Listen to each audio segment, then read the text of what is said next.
स्वराज मराठीमध्ये आपलं स्वागत आहे. सर्वसामान्यांचा आवाज, निर्भीड, बेधडक, स्वराज मराठी.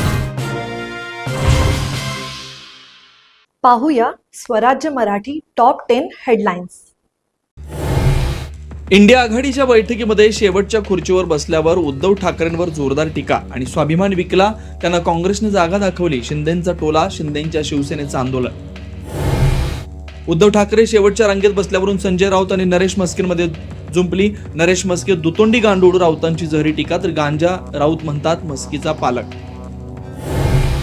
उद्धव ठाकरेंना शेवटच्या रांगेत बसवणारा महाराष्ट्राचा अपमान, आशिष शेलारांची खोचक टीका. प्रेझेंटेशन बघण्यासाठी ठाकरे मागच्या रांगेत बसल्याचं राऊतांचं स्पष्ट.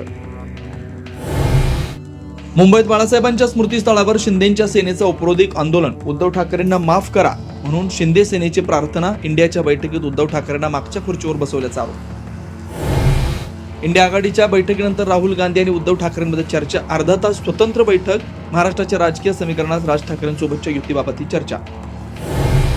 मतांची चोरी हा राज्यघटना आणि लोकशाहीचा धोका. राहुल गांधींचा हल्लाबोल. शपथपत्र सादर करा म्हणत निवडणूक आयोगाकडे आज भेटीचं निमंत्रण. 11 ऑगस्टला आयोगाच्या कार्यालयावर इंडिया आघाडीचा मोर्चा. अमित शहा राहुल गांधींवर पलटवार. मतदान याद्यांवर शंका उपस्थित करू नका, तुमच्या आजोबांपासून हे सुरू, अमित शहांचा निशाणा. गोपीचंद पडळकरांच्या कार्यकर्त्यांचं अपहरण करून हत्येचा प्रयत्न. रोहित पवार मास्टरमाइंड, पडळकरांचा आरोप. आरोपींना 4 दिवसांची पोलीस कोठडी. पुणे जिल्ह्यात 3 नव्या महापालिका होणार. उपमुख्यमंत्री अजित पवारांकडून घोषणा. चाकण, हिंजवडी आणि मांजरी उरळी देवाची भागाती एक महापालिका करणार. हिंगोलीमध्ये पावसाची जोरदार हजेरी. कयाधू नदीला पूर आल्यानं संगा ते हिंगोली मार्ग बंद. आता इथेच वेळ झाली थांबण्याची. भेटू पुढील अपडेट सोबत. चॅनलला लाईक करा, शेअर करा आणि सबस्क्राईब करा.